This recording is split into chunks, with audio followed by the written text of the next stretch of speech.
Hi అండి, welcome to my channel. ఇవాళ సాంబార్ ఎలా చేయాలో చూద్దాం రండి. ఫస్ట్ 1 kg కందిపప్పును తీసుకొని కుక్కర్లో 5 విజిల్స్ వరకు ఉడకబెట్టుకోవాలండి. ఇప్పుడు ఒక కడాయి పెట్టుకొనేసి 10 టేబుల్ స్పూన్ ఆయిల్ వేసుకున్నానండి. ఆవాలు, జీలకర్ర, మెంతులు వేసుకొని ఫ్రై చేసుకోవాలి. 10 ఎండుమిర్చి వేసుకొని 2 minutes వరకు ఫ్రై చేసుకోవాలండి. ఎండుమిర్చి వేసుకుంటే చాలా రుచిగా ఉంటుందండి. దీంతోనే ఒక 10 పచ్చిమిర్చి కట్ చేసుకొని వేసుకున్నానండి.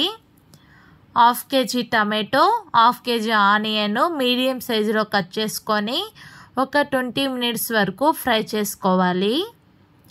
ఇందులోనే కొంచెం కరివేపాకు కూడా వేసుకొని ఒక 5 minutes వరకు ఫ్రై చేసుకుందాం.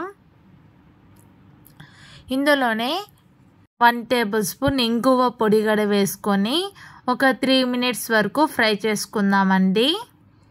ఆనియన్, టమాటో త్వరగా మగ్గాలంటే 1 టేబుల్ స్పూన్ రాక్ సాల్ట్ వేసుకొని ఫ్రై చేసుకోవాలి.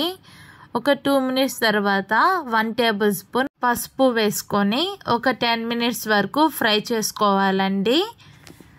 ఇప్పుడు 2 టేబుల్ స్పూన్ కారం యాడ్ చేసుకొని ఒక 5 minutes వరకు ఫ్రై చేసుకున్న తర్వాత మనం ముందుగా వంకాయ కట్ చేసి పెట్టుకున్న దాన్ని కూడా ఇప్పుడు వేసుకుందాం. మునక్కాయని కూడా వేసుకొని ఒక 5 minutes వరకు బాగా ఫ్రై చేసుకోవాలండి.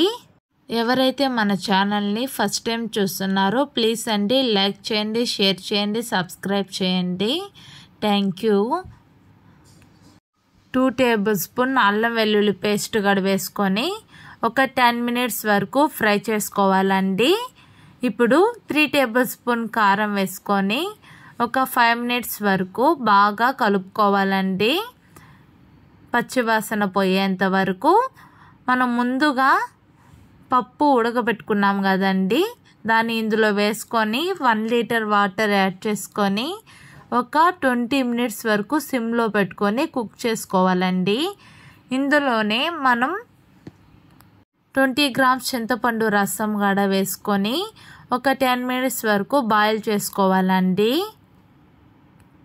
ఉప్పు, కారం మీకు ఇప్పుడు సరిపోకపోతే ఇప్పుడు మీరు యాడ్ చేసుకోవచ్చండి.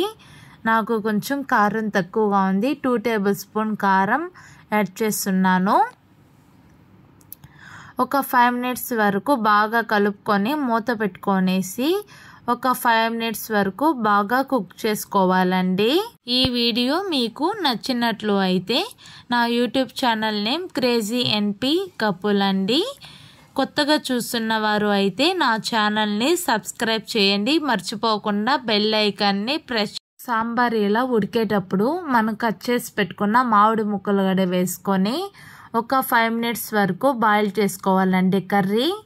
లాస్ట్లో కొత్తమల్లి వేసుకొని స్టవ్ ఆఫ్ చేసుకోవాలండి. అంతే అండి, సాంబార్ రెడీ అయిపోయింది. మంచి వంటకంతో మళ్ళీ కలుద్దాం. బాయ్.